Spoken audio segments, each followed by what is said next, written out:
500 ఏళ్ల క్రితం జరిగిన అద్భుత సంఘటన అన్నమాట. సుబ్రహ్మణ్యుడే శ్రీ సుబ్బరాయుడిగా వెలసిన క్షేత్రం శ్రీ సుబ్బరాయుడి నిజరూప దర్శనం.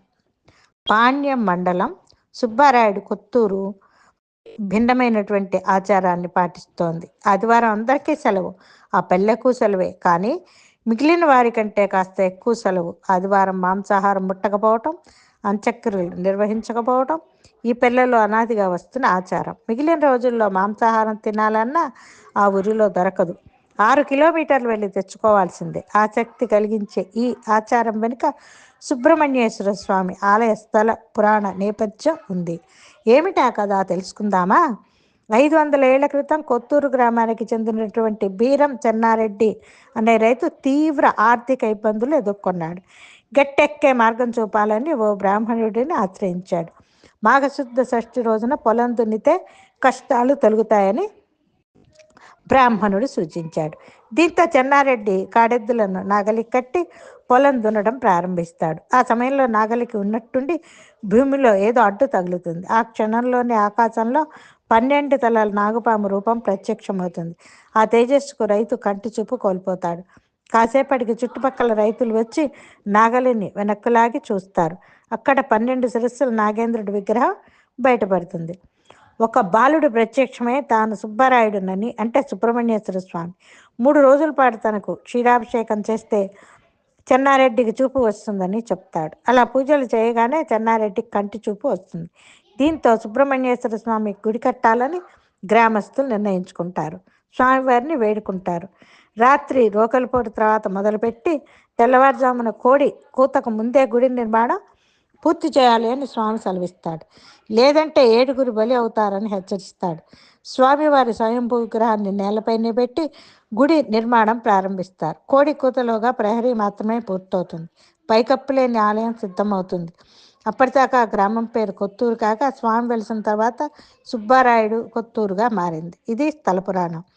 ఆదివారం సెలవెందుకు? సుబ్రహ్మణ్య స్వామికి ప్రీతి పాత్రమైన రోజు ఆదివారం. కొత్తూరు గ్రామానికి ప్రతి ఆదివారం ఆంధ్రప్రదేశ్, తెలంగాణ, తమిళనాడు రాష్ట్రాల నుంచి వేలాదిగా భక్తులు తరలి వస్తారు. కేవలం ఆదివారం రోజే 6 నుంచి 8 వేల మంది భక్తులు స్వామిని దర్శిస్తారు. ఆ ఒక్కరోజే సుమారు 300 అభిషేకాలు జరుగుతాయి. స్వామిని పూజిస్తే కోరిన కోరికలు నెరవేరుతాయని భక్తుల విశ్వాసం. తమను చల్లగా చూస్తున్న స్వామి కోసం ఆదివారం ఆచారాన్ని ఆలయం నిర్మించిన సమయంలో ప్రారంభించారు. గ్రామస్తులు ఆదివారం వస్తే మాంసాహారం తినరు. గ్రామంలో మాంసాహార దుకాణాలు లేవు. మామూలు రోజుల్లో కావాలన్నా గ్రామానికి 6 కిలోమీటర్ల దూరం ఉన్న నందివర్గం వెళ్ళి తెచ్చుకోవాల్సిందే. ఇక పండుగ మరుసటి రోజున మాంసాహారంతో కర్రీ పండుగ నిర్వహించటం సాధారణం.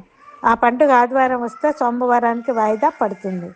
3 మాసాల్లోనైతే ఏడాది పొడవునా ఆదివారాలతో పాటు కార్తీకం, మాఘ, శ్రావణ మాసాల్లో గ్రామస్తులు మాంసాహారం ముట్టరు. ఈ కట్టుబాటును ఎవ్వరూ మీరింది లేదు. ఆదివారాలతో కలిసి ఇలా ఏడాదిలో సుమారు 4 నెలల పాటు మాంసాహారానికి దూరంగా ఉంటూ గ్రామస్తులు స్వామిపై తమకున్న భక్తిని చాటుకుంటున్నారు. ప్రతి ఆదివారం వేలాదిగా వచ్చే భక్తులకు దేవస్థానం ఆధ్వర్యంలో అన్నదానం నిర్వహిస్తున్నారు. అంత్యక్రియలకు సెలవే. కొత్తూరు 220 కుటుంబాలు ఉన్నాయి. జనాభా సుమారు 900. ఆదివారం గ్రామస్తులు ఎవరైనా చనిపోతే అంత్యక్రియలు నిర్వహించరు. మరుసటి రోజు వరకు మృతదేహాన్ని ఇంటి వద్దే ఉంచుతారు. సోమవారం అంత్యక్రియలు నిర్వహిస్తారు. ఇందుకు స్వామిపై ఉన్న అపారమైన భక్తి కారణం. గ్రామానికి ఆదివారం వివిధ ప్రాంతాల నుండి వేలాది మంది భక్తులు వస్తారు. ఆలయం చుట్టూ ప్రదక్షిణాలు చేస్తారు. అలాంటి పవిత్రమైన రోజున మృతదేహాన్ని తీసుకువెళితే భక్తులకు అసౌకర్యం కలుగుతుందని గ్రామస్తులు ఈ కఠిన నిర్ణయం తీసుకున్నారు. మృతదేహంతో వెడితే భక్తులకు అంటు తగులుతుందని తమకు తామే కట్టడి చేసుకున్నారు. ఎలా చేరుకోవచ్చు తెలుసుకుందామా? బసగానపల్లి మండలం నందివర్గం నుండి కొత్తూరు 5 కిలోమీటర్ల దూరంలో కలదు. ఇక్కడి నుండి ఆటో సదుపాయం కలదు. ఈరోజు నాగుల చవితి. ఆశ్లేష, ఆరుద్ర, మూడ, పూర్వభద్ర, పూర్వాషాఢ అన్నాయి. సర్వేజన సుఖ